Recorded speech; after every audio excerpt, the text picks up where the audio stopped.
Vous êtes bien sur France 3 Pays de la Loire.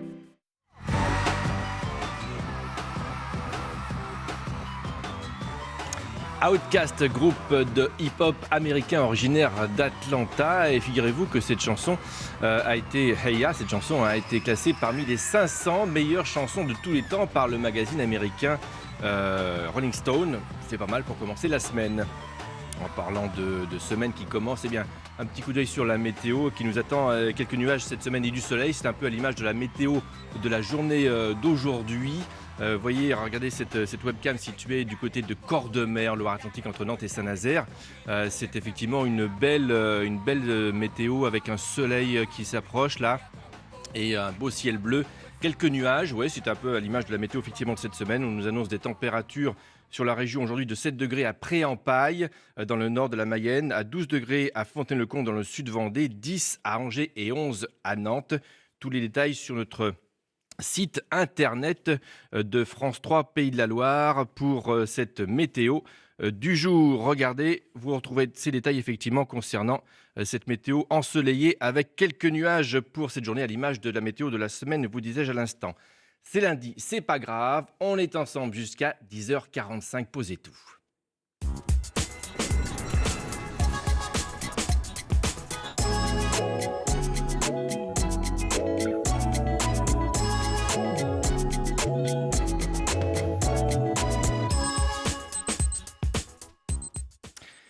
Bonjour à tous, vous êtes donc dans Pays de la Loire matin, on est ensemble pour une demi-heure, une idée du programme de cette journée, on va parler de ces nostalgiques des vieux jeux vidéo dans un instant et puis nous recevrons tout à l'heure le fondateur de la première école de e-sport en Europe. Le e-sport, c'est le jeu en ligne tout simplement. Et cette école s'est installée à Bougnay. Préparez-vous également à cuisiner. Vous prenez un papier et un crayon, ça peut servir. Avec une créatrice d'un blog culinaire qui a effectivement quelques petites choses à nous raconter et à nous enseigner. Et là, on apprendra à faire la salade de hareng à la vinaigrette de grenade et coriandre. C'est délicieux. On verra ça tout à l'heure avec cette créatrice du blog qui nous rejoindra par un petit Skype. Dans notre rubrique Vivre mieux aujourd'hui, on fête dans le vieux jeu. On vous emmène chez les fondus de jeux vidéo des années 70. Certains écument les vides-greniers et dépensent des fortunes pour retrouver les plus anciennes versions de jeux. Nostalgie quand tu nous tiens. Les brocanteurs installent à peine leurs étals. Mais Thomas Heinrich est déjà là depuis une demi-heure pour ne pas rater les meilleures affaires. S'il vous plaît ? Oui. Le jeu Pokémon, vous le demandez à combien ? 10 euros. Vous feriez à 8 ? Pardon ? Vous me feriez à 8 ? À 8, ouais, ça marche. Allez, va pour 8. Tous les week-ends, cet Alsacien arpente les vides-greniers avec un budget qu'il s'est fixé. Aujourd'hui, comme d'habitude, entre 60 et 80 euros. Mais comme dit, je ne vais pas me forcer à dépenser. Si je ne trouve rien, ça sera pour la prochaine fois. Pour financer sa passion, il a quand même dû prendre un deuxième emploi en soirée. Chez lui, sa bibliothèque contient plus de 900 jeux. La plupart sont anciens, sortis il y a 20 ou 30 ans. Mega Drive, GameCube, DS, la Wii, la Sega Saturn. Et un petit peu plus en bas, ce qui est assez sympa, ce sont des jeux Famicom, version japonaise. Une passion pour les vieux jeux vidéo qui portent un nom, le rétro gaming. Ce qui est marrant, c'est qu'à l'époque, j'ai jamais fini le jeu. Et je l'ai fini 10 ans après. Un retour en enfance, mais certains vont beaucoup plus loin. Camille Coste est un spécialiste du rétro gaming et il vit presque dans un musée. Alors tout ça, c'est ce que j'ai accumulé pendant quelques années maintenant. Il y a pas mal de consoles. Pas mal, 150 consoles et 3000 jeux. Une collection vertigineuse. Ce passionné a tout gardé, a acheté ce qu'il n'avait pas, et il en a même en double. Le rétro gaming a ses propres codes. Ce jeu est déballé, il vaut 30 euros. Le même, encore sous plastique, en vaut 1000. Le problème, c'est qu'une pièce comme ça, on ne peut pas jouer avec.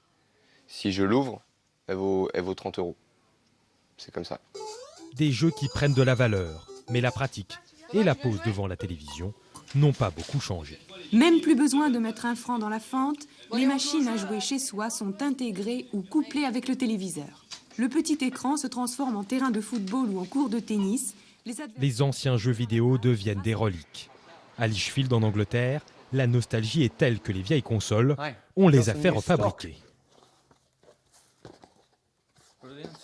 Regarde, ce sont les premiers exemplaires. Steve Wilcox a recréé à l'identique la console de son adolescent. Voilà l'ancienne Spectrum de 1982 et voilà la nouvelle de 2015. Au début des années 80, la ZX Spectrum, c'est 5 millions d'unités vendues, surtout en Angleterre, un carton. Plus de 1000 consoles sont déjà précommandées. Les grands enfants n'ont pas fini de s'amuser. Voilà, et pour nous parler de rétro gaming, voici Olivier Couvreur. Bonjour Olivier. Bonjour Olivier. Vous parliez de vieux oui. jeux, hein. C'est peut-être dans les vieux jeux qu'on fait les meilleures parties. Voilà, hein. ça commence très bien, merci Olivier. Donc le rétro gaming, c'est un vrai phénomène. Alors pour ceux qui le pratiquent, c'est quoi? C'est vraiment de la nostalgie, comme on le disait en lancement de ce sujet? Alors c'est vrai que ça pourrait ressembler à ça.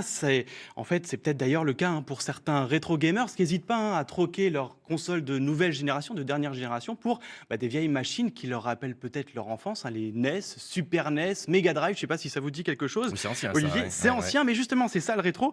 Mais on voit aussi de nombreux jeunes adeptes qui n'ont pas forcément connu ces machines, ces jeux, pour la bonne et simple raison, c'est qu'ils n'étaient pas nés. Et voilà, ils sont trop jeunes, effectivement. Et alors justement, la question qu'on peut se poser, c'est pourquoi ces jeunes qui sont au courant des dernières nouveautés s'intéressent à ces vieux jeux? Eh bien, c'est sans doute le côté vintage, avec cette musique particulière, des pixels à gogo. En fait, on est dans un style de jeu sans 3D, avec une prise en main aisée. Je ne sais pas si vous vous souvenez, Mario, par exemple, Ouais. qui avait la croix multidirectionnelle, un bouton pour sauter, un bouton pour courir, et c'est tout. On est loin des manettes, des façons de jouer très compliquées, complexe, des jeux actuels. Puis il faut pas oublier, justement, Mario, Sonic, Zelda, pour ne citer que, c'est devenu des icônes du jeu vidéo. Donc il y a plein de fans qui, en fait, veulent vivre leurs aventures depuis l'origine, même si le graphisme n'est pas au top, n'est pas dernier cri. C'est tout simplement le plaisir, comme une vieille voiture, quoi. Alors, quelles possibilités existent pour ceux qui justement s'intéressent à ces vieux jeux pour s'en procurer, pour jouer comme ça sur ces vieux Alors, jeux? c'est vrai qu'il y a différentes options. On l'a vu dans le sujet, pour avoir une vieille console, on peut passer par les vides-greniers, on peut aussi acheter pour quelques euros des vieux jeux. Il y a aussi les boutiques en dur, il y a Internet, les boutiques en dur, donc effectivement, qui ont pignon sur rue. Il y a des boutiques qui sont spécialisées vraiment dans le rétro gaming. Je vous en ai trouvé une sur Internet, par exemple, qui est très active sur Facebook. Regardez, c'est Addict Games, elle est à Nantes. Voilà, et cette boutique, elle est aussi présente sur les réseaux sociaux. Pourquoi? Tout simplement pour annoncer les arrivages. Regardez par exemple, ça c'est génial, Mario Kart en version Super Nintendo 64. Et puis, ça c'est un message qui date de samedi. Oui, nous avons reçu la dernière Game Boy. Non, elle est vieille la Game Boy. Et voilà, en tout cas, les réseaux sociaux servent aussi à ça. Et on peut s'affranchir effectivement des consoles, des vieilles consoles, quand on veut rejouer à ces vieux Alors, jeux? oui, on fait appel à ce qu'on appelle des émulateurs. En fait, ce sont des petits programmes que vous installez sur votre ordinateur, qui existent aussi sur vos tablettes, vos smartphones, et qui permettent, en fait, qui font tourner ces vieux jeux. Et puis, en fait, ces vieux jeux, vous pouvez les télécharger aussi sur Internet. Et il y a même un tel succès pour certains titres qui font que, justement, les éditeurs les ressortent. Donc, on est loin, en fait, des performances graphiques que nous permettent nos smartphones. C'est ça qui est rigolo, c'est que dessus, on va pouvoir jouer à des jeux vieux de 40 ans. C'est la préhistoire du jeu vidéo il y a 40 ans. Il faut aimer C'est pas si voyager loin. dans le temps. Et vous vouliez nous montrer une vidéo pour terminer? Alors oui, je voulais vous montrer une vidéo. Regardez, ce sont les vidéos Games Live. Ça montre un petit peu le phénomène. Ça reprend en fait toutes les thématiques sonores, tous les thèmes des principaux jeux vidéo. Regardez, on écoute un petit morceau.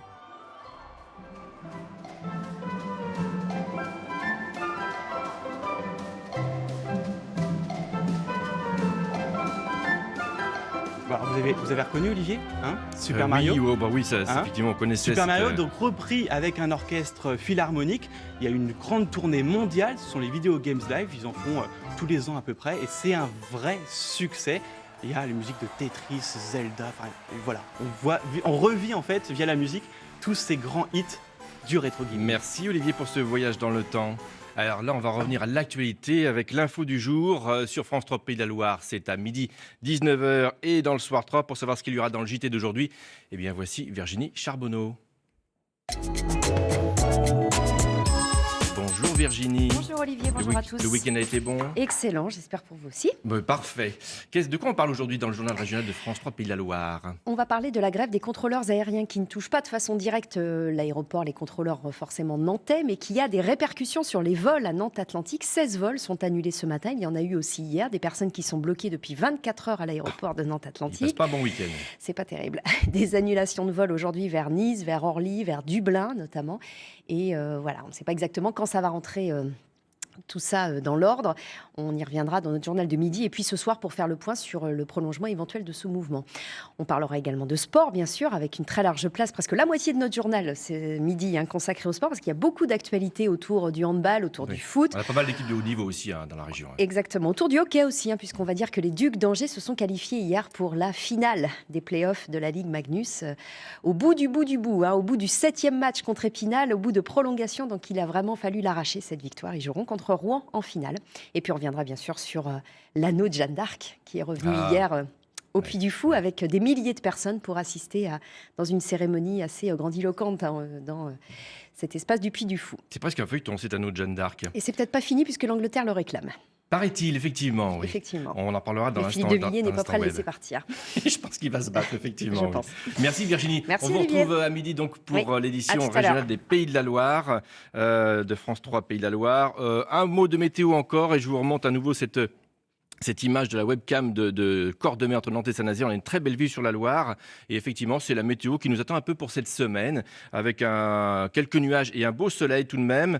Un régime donc d'éclaircies. Quant aux températures, elles seront à la mi-journée de l'ordre de 8 degrés à Saint-Calais dans la Sarthe, 10 à Saumur, 11 à Legé et à Legé en Loire-Atlantique et 11 à l'Île-Dieu. La météo, vous pouvez la retrouver sur notre site internet de France 3 Pays de la Loire. Cette émission se fait avec vous, vous le savez. Vous pouvez réagir sur notre site internet, sur notre page Facebook, et vous pouvez aussi poster vos photos du matin que vous faites en sortant de chez vous, en allant éventuellement au travail. Et vous les mettez sur notre page Facebook. Et puis nous, on en fait un album que je vais essayer de vous montrer si je réussis. Voilà, comme ça. Oh non, je ne réussis pas. Alors donc, ça c'est le Ciel-Fi que vous nous permettez de composer tous les matins, cet album photo, et qui nous permet effectivement de voir à quoi ressemble le ciel des Pays de la Loire. On le voit ensemble.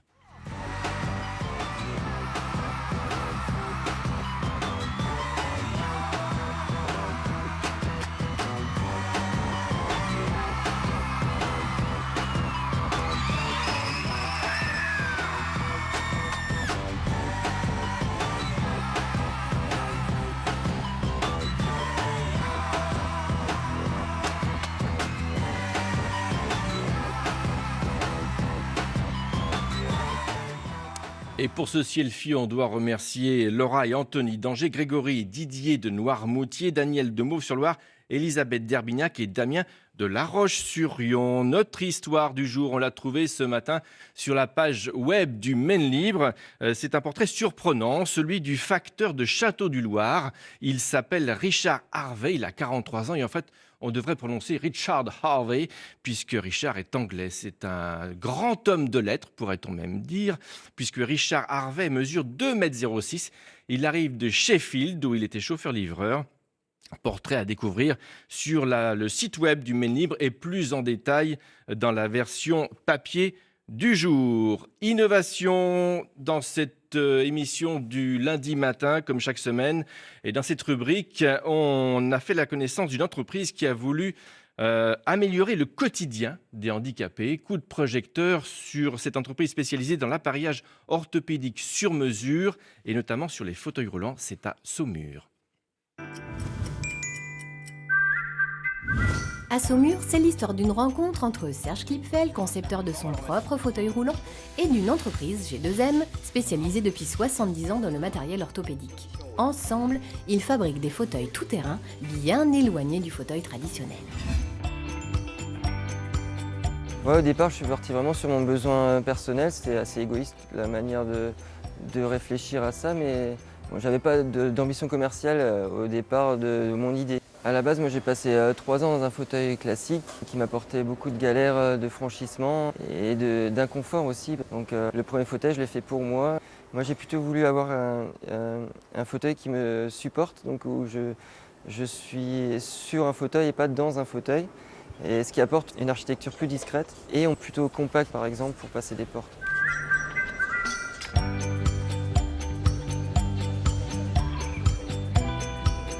Ouais, l'idée c'était d'être le plus indépendant possible avec un fauteuil roulant. Celui-là il apporte plus de confort, donc plus d'endurance aussi dans les chemins difficiles. On peut passer sur des pavés, sur de l'herbe, en s'amusant.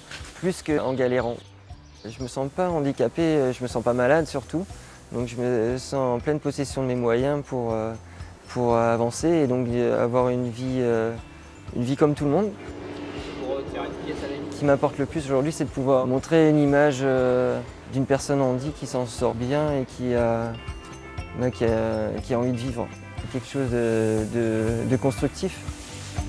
Et l'innovation ne s'arrête pas là. Serge, avec l'équipe de G2M, travaille sur l'allègement des fauteuils grâce au carbone et à son électronisation.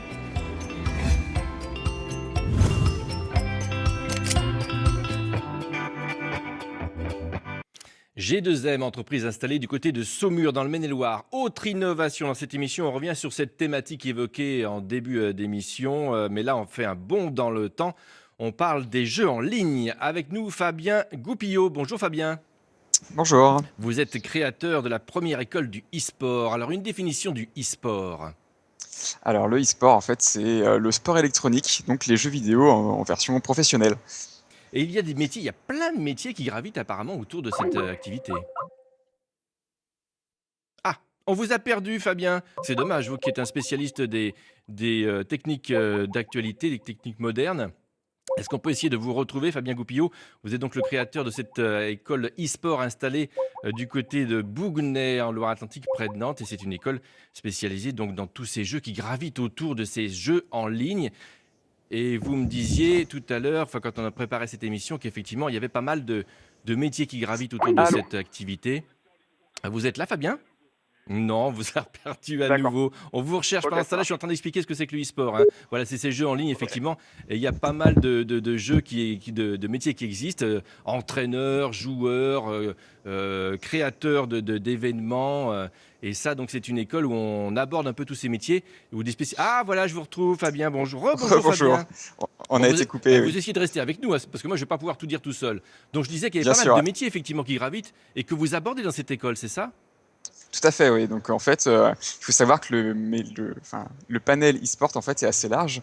On peut le considérer, on peut le considérer comme un sport à part entière et évoquer tous les mêmes métiers. Donc joueurs professionnels. Quel métier, voilà, oui.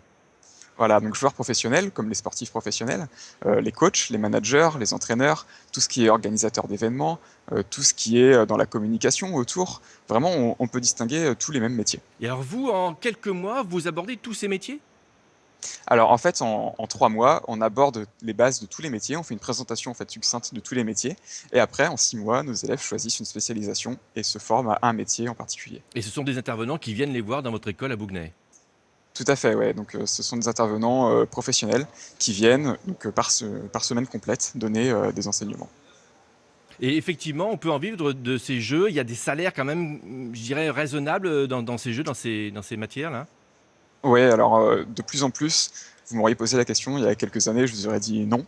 Là, depuis l'année dernière, en fait, ça commence à se professionnaliser en France et il y a des salaires tout à fait raisonnables. Donc le plus compliqué, en fait, c'est pour le joueur professionnel qui va avoir une base de salaire très basse, entre 400 et 600 euros en fonction du joueur.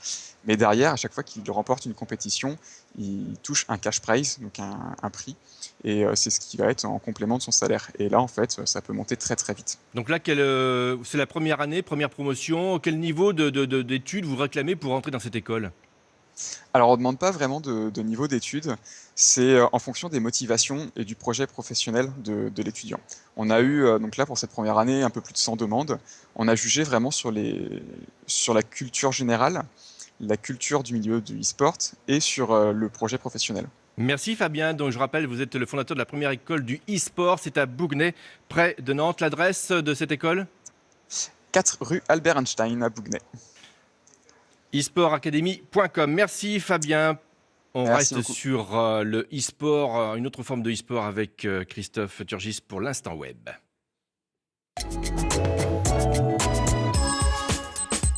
grand sportif. Oui, c'est bien connu. Bonjour Christophe. Qu'est-ce qui fait l'info du jour sur le web? Alors, on en a déjà parlé tout à l'heure avec Virginie. Ce sont ces contrôleurs du ciel qui font grève à Orly, Lyon, Beauvais ou ailleurs. Et cette grève a des répercussions sur le trafic nantais. Alors, le motif, eh bien, le matériel dont ils disposent serait obsolète. Bon, un petit peu fatigué, mais pire, des pannes, nous disent-ils, de plus en plus fréquentes auraient des implications directes sur la chaîne de sécurité. Alors, bonne chance si vous prenez l'avion. En tout cas, plus sérieusement, vérifiez que votre avion vole ou ne vole pas avant de vous rendre à l'aéroport. C'est à suivre sur notre page Facebook France 3 Pays de la Et Loire. quand vous dites vol ou ne vole pas, c'est-à-dire qu'il est au départ ou pas, quoi. Oui, au départ ou pas, oui, bien sûr. Oui. Quelle est Non, l'avion est en bon état, c'est le ça. contrôle aérien Voilà, qui c'est serait fatigué. L'info la plus partagée? Alors, l'anneau de Jeanne. Ouais, on en Le parlait tout Puy à du l'heure. Fou, hier, incroyable, un nombre de vues incalculable, de partages également. Et parce que ça fait polémique un petit peu, hein, cette histoire. Parce que est-ce le vrai anneau, pas le vrai anneau?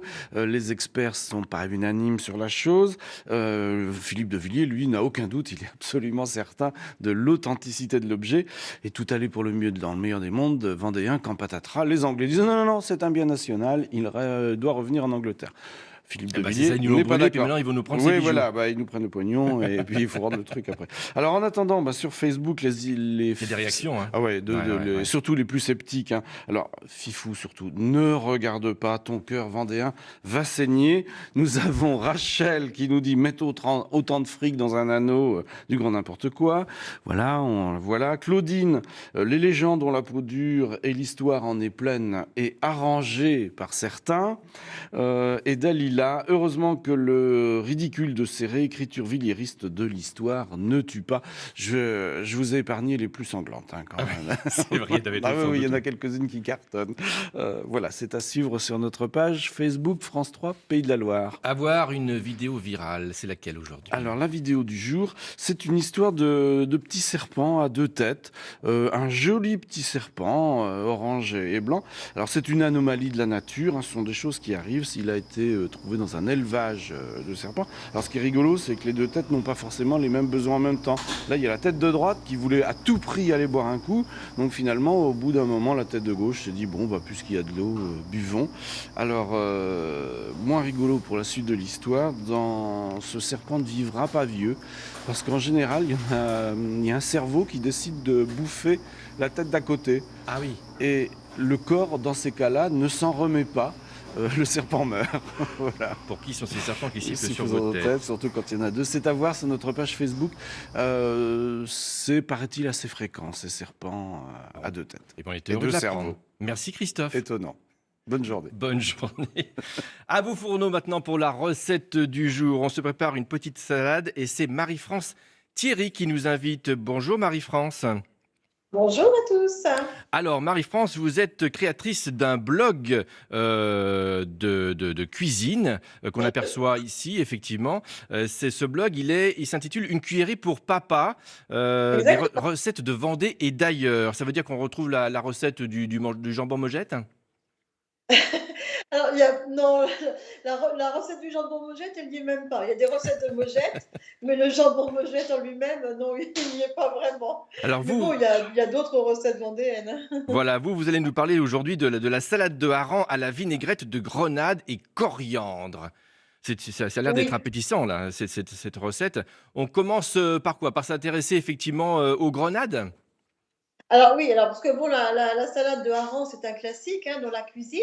Donc j'ai voulu un petit peu le booster avec une vinaigrette un petit peu originale. Donc cette vinaigrette à la grenade, en sachant que la grenade, on arrive là vraiment sur la fin de la saison quand même. Hein. Mais on en trouve encore un petit peu chez les commerçants. Donc on s'intéresse d'abord effectivement à la grenade. On va l'ouvrir en deux. Et puis, moi, je procède avec une petite cuillère. Je retire toutes les graines en faisant attention d'enlever tous les filaments qui peuvent rester éventuellement autour de la graine rouge. Il faut vraiment conserver que ces petites graines. En faisant attention aussi parce que le jus, il tâche. Et qu'est-ce que l'on fait de tout ça? Donc ensuite, on va presser l'orange pour en récupérer le jus. L'orange sanguine, hein. Une orange sanguine, oui, parce qu'en ce moment, c'est la période des oranges sanguines, où on peut le faire avec une autre variété d'orange. Et puis la coriandre, elle, on va la ciseler au couteau très finement. On passe pas au hachoir, on fait ça au couteau. Et ensuite, donc, on prépare la vinaigrette. Donc, je mets d'abord le vinaigre et la moutarde dans un bol. Et puis, je mets un petit peu de sel. Et là, je mélange tout ça.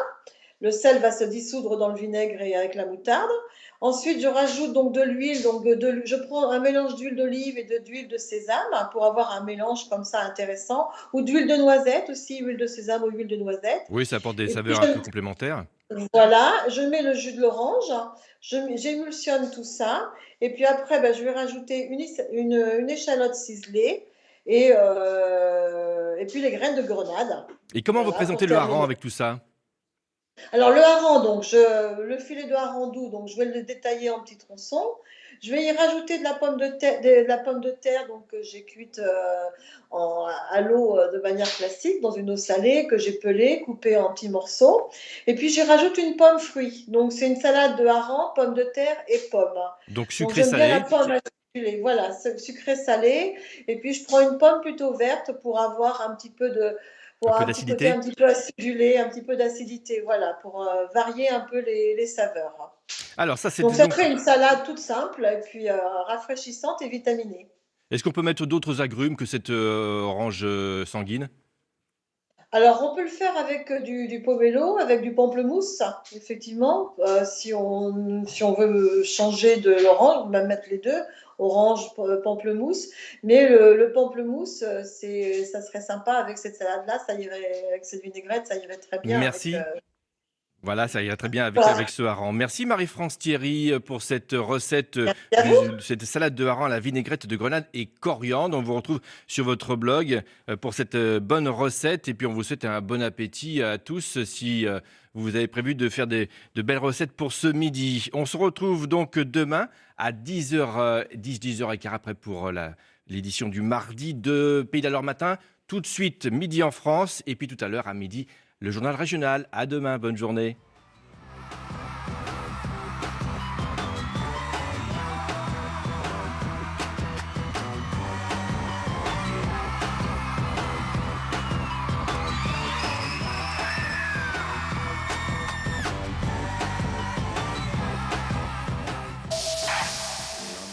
Bonjour les amis, depuis